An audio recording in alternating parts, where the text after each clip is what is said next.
What up, folks? This is NC Thrills. A couple weeks ago, I fixed Kings Island and made it utter perfection, just like Europa Park. And now, I'm going to do the same thing with Dollywood because I'm arrogant. And I'm the best, and I know best, and I'm smarter than everyone, even the park presidents who make $1 million a year, probably more than that. To do their job, and I'm gonna do it for them like a chump. Let's do it. So just like last time, I'm gonna go through the roller coasters, fix those up. I'm gonna put some ride replacements in / additions, and then finally just general park improvements. So yeah, let's start off with the roller coasters. When you walk into the park, you see the nice, cute little theater. Then you keep going and you see whatever little things they have above you, whatever time of year it is. Maybe it's lights, maybe it's leaves, maybe it's pool noodles. And then you go past the Dolly Parton experience, and then boom, you got the 50s area with lightning rod right in your ugly little face. And it's a RMC from 2016, formerly launched, formerly topper track, even though it still has a lot of topper track. And that's what I'm going to address. See, a few years ago they put on some iBox track on some of the rides that are particularly rough.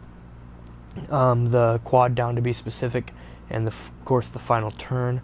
And I think they should just put iBox on the rest of the ride because there's a few potholes on the first drop, and then in the valleys in between the twist and shouts.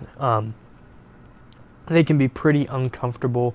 And as someone who likes to marathon this thing, I think it would improve it a lot. I think it'd get the speed a little faster, get the ride moving a little faster because steel, it moves faster than wood.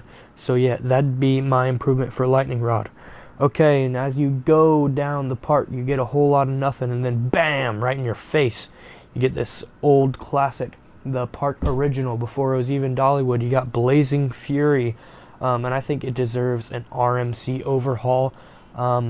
They did refurb it a little bit, I think last off season, but it really didn't do anything. So I think that they should just come in and RMC it like they did for Fire and the Hole. It'd be really good. Maybe add some cool banking elements to give it just some more excitement. But if they can't do that, I think just slowing down most of the sections, since it is powered, I think just slowing down the ride so you can really embrace and take in all the cool theming that it has to offer, that'd be a good alternative. And then again, heading back, you're again just a whole lot of nothing, and then bam, ka-chow, right in your face. You got the 1999 Aero Looper. Alan Schilke designed the Tennessee Tornado. This thing runs really smooth. This is once Aero started using computers to design their stuff, and they started getting smooth. Yeah, it's short, and if this was a pipe dream video, I'd say give it some more elements, but I'm trying to stay in the world of realism, and so I think giving this thing 2 brand new Vekoma trains with vest restraints will be awesome for this ride. My biggest gripe with this thing is that it only has 1 train, so whenever I go, I sometimes skip it because a station wait can take 20 minutes, and whenever I'm just trying to hop on everything, I don't want to wait 20 minutes. So that's why I think giving it 2 trains, it'll up capacity, and it'd be great. It looks nice. They repainted it last season, so it's not ugly anymore. So yeah, I think that'd be the best option for Tennessee Tornado. Give it 2 brand new trains with the modern vests, because they actually have some give. So like the vests on Phoenix or Iron's Curse, I'd say that'd be awesome. Then again, continue, you make a turn, and then you hit like the main vista. This is where most of the rides are just plopped right one after another. And it's Wild Eagle comes first. If I had unlimited money, and I was thinking of a pipe dream, I'd say get new restraints but that's never going to happen because B&M does not make different restraints for their wing coasters. And plus, these vests aren't really that constrictive. They're pretty comfortable. They're the older generation, so think like X-Flight. And I think it's the ride's probably as good as it's going to get. Maybe add some head and foot choppers. That'd be nice, because it doesn't have that. Maybe put it on, I don't know where they'd put it though, because this layout doesn't really lend itself to foot choppers. Maybe on that helix, maybe on the first drop, I don't know. But there's not an inline twist you can break through like on Gatekeeper or Thunderbird. So I think it's as good as it's gonna get. Maybe a repaint. It'll freshen up. That'll be nice. But yeah, it's really good. Then continuing on, right after that, you got Fire Chaser Express, and for a family coaster, for what it does, it is utter perfection. There's some jank sections here and there, but nothing really to complain about. This thing is, I'm pretty sure, the most popular ride in the park. On a non-busy day, it can run a 30 to 45 minute wait, so I don't think they have any issues with that. Has a nice theme. The area is really done up well. That backwards launch is really fun. It's just a perfect ride for families and thrill seekers, even though it doesn't have a lot of forces, but you get some good backwards airtime on that second half of the ride. That's pretty nice. Okay, next up, you got the coaster that opened the same year I was born. You got Mystery Mine, and this thing, I don't think it really fits into Dollywood anymore.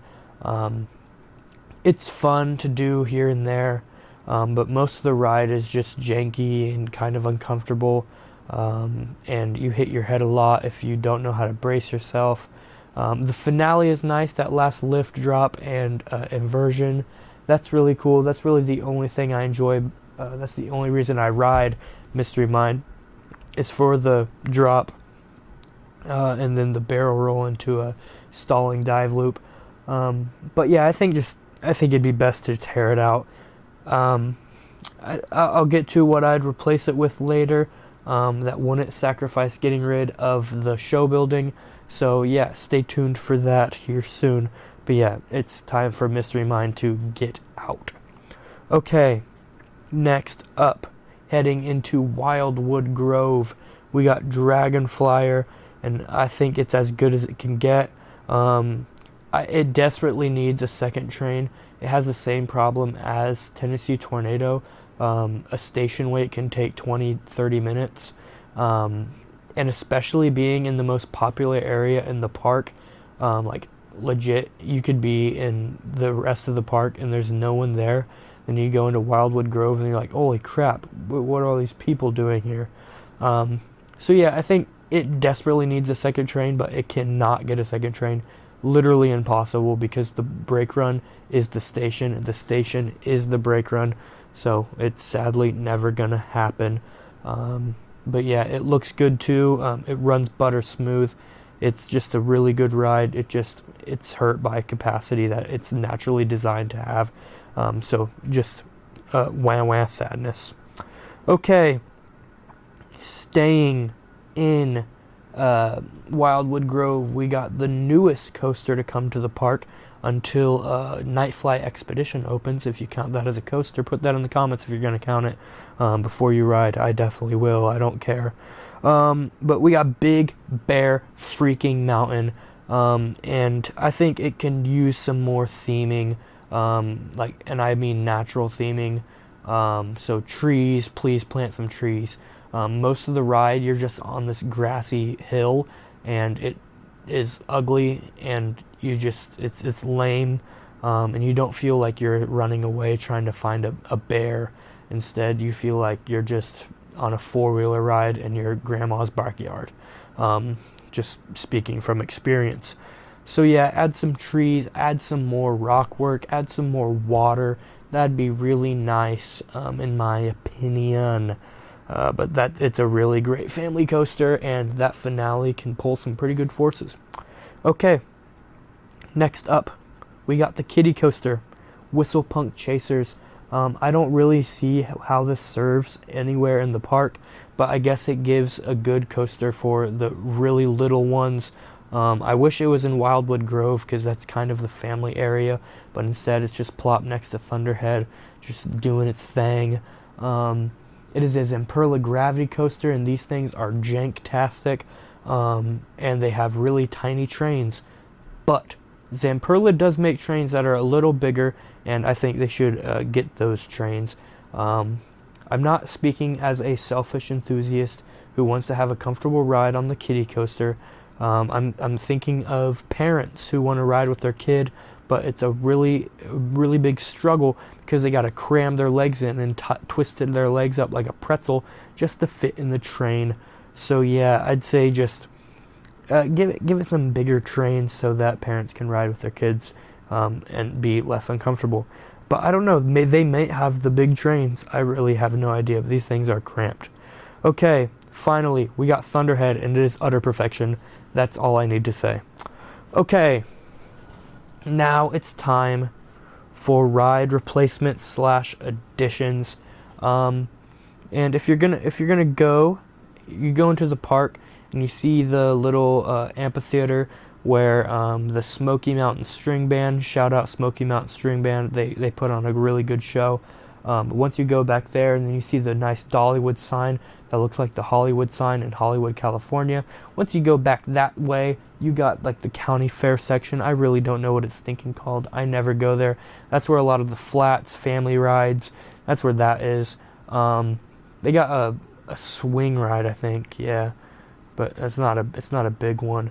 But I think this is probably the most out there idea. But I think it needs a coaster. And you know what? I think they should get a mock extreme spinner on the hill behind that county fair section. Do something like a time traveler over at Silver Dollar City. This probably isn't never going to happen, but it is what I really want to happen. And I think if they did this, it would just bring Dollywood up to a whole nother level. Again, remember what I'm trying to do. I'm trying to make this on Europa Park level, because even though I've never been there, I think Europa Park is the best park in the country and is utter perfection. So that's why I'm going to give them a mock extreme spinner, kind of like how Europa has a Voltron, where it'd be really cool. So yeah, that'd be awesome. Next up, so there's a big circular, just empty plot of land. If you've been on the train, you know what I'm talking about. It is up on a hill thing, but I think I'll get to that later. But I think putting a mock mega coaster, probably hyper height, but it doesn't have to be hyper height. I just want something with some wacky elements, some really great sustained airtime, because that's something this park does not have, except really on Lightning Rod, but most of that isn't sustained. So yeah, some nice sustained airtime, maybe a non-inverting loop, maybe a non-inverting Cobra roll, something cool, something wacky, something unique. That'd be really nice. And I say from mock because I don't know, an Intamin would be good too, but I don't really see Herschend working with Intamin that much. But I'm about to break that rule, because I think to replace Mystery Mine, they should get an Intamin multi-dimension coaster. Yeah, Herschend doesn't really work with Intamin, but who else are they going to go to? Maybe Art Engineering, but they do more dark ride coasters, and I don't really want a shooting dark ride coaster. I want something like Escape from Gringotts. I want something like that multi-dimension coaster at Futuroscope, or what's it called? Movie tours at Movie Park Germany. Yeah, studio tours at Movie Park Germany. That would be awesome. And again, you can keep the same theme. You can be like Mystery Mine's Revenge. I don't know. That's a dumb name, but I'm just shooting out stuff. So yeah, that's what I think should replace Mystery Mine. It'd be really cool, and it'd really fit into Dollywood, and it'd add another attraction that the whole family could ride. Maybe throw in a drop track, maybe throw in a tilt track. I don't know. Maybe a spinning section. I don't know. And then of course you got to do the outdoor section, because there's some land where Mystery Mine had an outdoor section, but it could be way better. Maybe that could be the spinning section. I don't know. Okay. Next up, we got park improvements, and there's not a lot of these that I have. The one that I have a big gripe about currently is that I could not find the men's bathrooms near Daredevil Falls. You got a big old sign for the women's bathroom there, but the men's bathroom, you got to hunt for that. And one time I was about to doo-doo my pants, and I could not find the men's bathroom. Luckily I did. So I did not have an extreme accident while at the happiest place in Tennessee. But yeah, just make it easier. And these bathrooms are probably the weakest ones in the park too. The ones at the front are nice. The one by Lightning Rod are nice. So yeah, just make it easier to find this. Like, put a big old sign, men's bathroom. It's quite simple, and probably wouldn't cost a whole lot of money. It'd be like dimes and quarters for them to do that. Okay, now for the really big one. I mentioned the Mach Mega Coaster on that big circular plot of land, and I think just making a whole area back there to interact with that ride, maybe chuck in a couple of flats there too. That'd be really cool. I don't know what you could theme it to. Give me some suggestions in the comments. It'd be really cool. Maybe do it to like mining. I really don't know. But just something cool. That'd be really nice. Another area to add some more foot traffic in would be great for this park, because it can get pretty cramped on a busy day because it is highly visited. So yeah, that's really all I got for you today. I hope you enjoyed my suggestions. Go back to the Kings Island video if you want to see how I improved that. Also, if you're going to go to that video, put in suggestions on what you do with the crypt building. I completely forgot about the crypt building and did not mention it. So yeah, throw those in the comments as well. Chuck your ideas in the comments of this video. See what you want more for Dollywood if you've been there. If you're subscribed, make sure you hit the notification bell. If you're not subscribed, please subscribe. It costs literally nothing, and it helps me out a bunch. Make sure you like the video, and that's really all I got for you. Have a good day, weekend, and next week. Peace out.